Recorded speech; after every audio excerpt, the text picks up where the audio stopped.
E se a gente te contasse que um código de conduta de 2.500 anos atrás pode ser a chave para entender muita coisa do mundo de hoje? Pois é, vamos mergulhar no confucionismo, uma filosofia antiga que de formas surpreendentes ainda está mudando nosso futuro.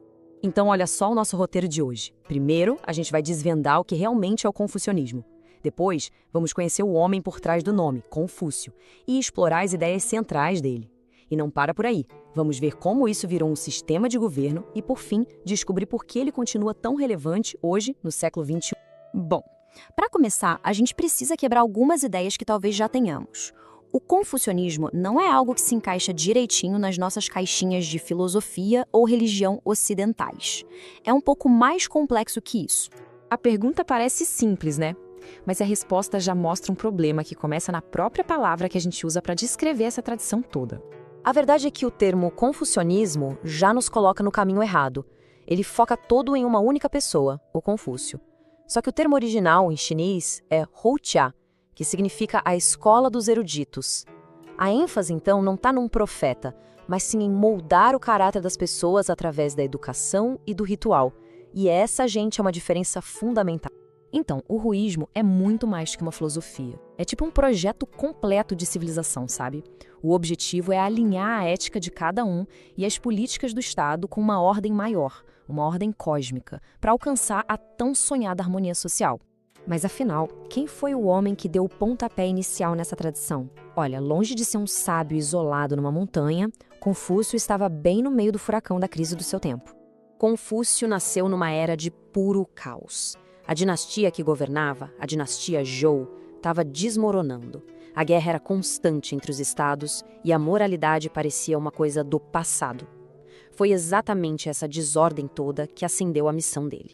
Ele veio de uma família nobre, mas que já estava em decadência. Tentou a carreira política, chegou a ser ministro, mas a corrupção o deixou totalmente desiludido. E o mais irônico é que foi esse fracasso na política que o levou à sua verdadeira vocação, ser um professor que ensinava gente de todas as classes sociais, valorizando o caráter acima de tudo. E esse ponto aqui é crucial para entender a cabeça dele. Ele não se via como um inventor de uma religião nova ou algo do tipo. Não.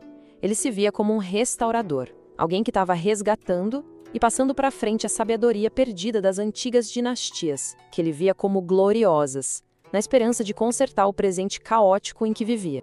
Ok, agora que a gente já entendeu quem ele era e a época em que viveu, vamos mergulhar nos pilares do projeto dele para alcançar a harmonia social. No coração de tudo está o conceito de Tian, o céu. Mas atenção, não é um deus pessoal, como a gente talvez imagine. É mais como uma força cósmica, a fonte de toda a ordem moral do universo. O Tian não dá ordens diretas, mas ele se manifesta nos ciclos da natureza e, claro, nas consequências das nossas ações.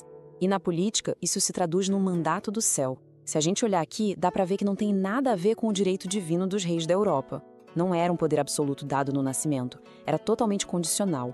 Um governante corrupto ou incompetente perdia o apoio do céu. E essa perda podia se manifestar em desastres naturais ou até em rebeliões populares.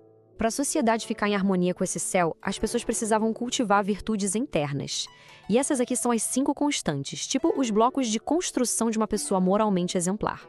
Elas vão desde a benevolência, o Han, até a confiabilidade, o Xin. E essas virtudes não eram praticadas no vácuo, mas dentro de uma estrutura social bem definida. As 5 relações.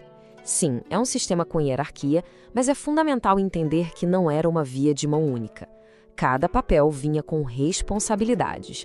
A autoridade de um governante dependia da benevolência dele, assim como a lealdade do súdito. Era uma via de mão dupla. E a prática que unia tudo isso, família, virtude e o cosmos, era a veneração aos ancestrais. Não se tratava de adorar deuses, mas de estender o respeito e o carinho familiar para além da morte, mantendo a conexão com a linhagem e reforçando os valores da família geração após geração. Certo. As ideias são fascinantes. Mas como esses ideais éticos foram transformados no sistema operacional de um dos maiores impérios do mundo por quase 1.300 anos? Como isso saiu do papel? A resposta está numa invenção social que foi, sinceramente, revolucionária: o sistema de exames imperiais. A ideia era que o poder não deveria vir do berço, mas sim do mérito. e esse mérito era provado através do domínio dos textos clássicos confucionistas. Era basicamente uma escada social, mas uma escada brutalmente competitiva com vários níveis. Passar no exame nacional, que era o nível mais alto, era o bilhete de ouro para os cargos mais poderosos do império. Isso criou uma burocracia formada por estudiosos e oficiais, não por nobres de berço.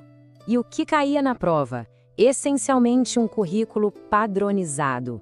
Os 5 clássicos, que eram a base da sabedoria antiga, e os 4 livros, que formavam o coração do pensamento confucionista mais tardio. Isso garantia que toda a elite governante compartilhasse exatamente a mesma base ética e cultural. Depois de ser duramente atacado no século XX como um obstáculo feudal ao progresso, o confucionismo está vivendo um renascimento surpreendente, não só na China, mas no mundo todo.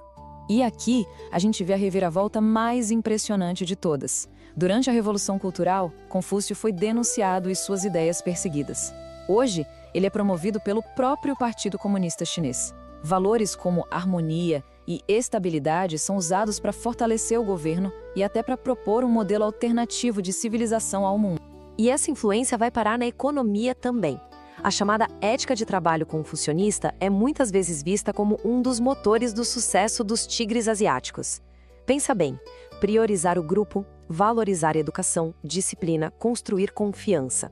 São valores antigos que se adaptaram perfeitamente ao mundo dos negócios modernos. E esse renascimento não é só político e econômico, ele também é espiritual. Por mais surpreendente que pareça, hoje existe uma igreja confucionista, com cultos e rituais que busca adaptar essa tradição de milênios à vida moderna.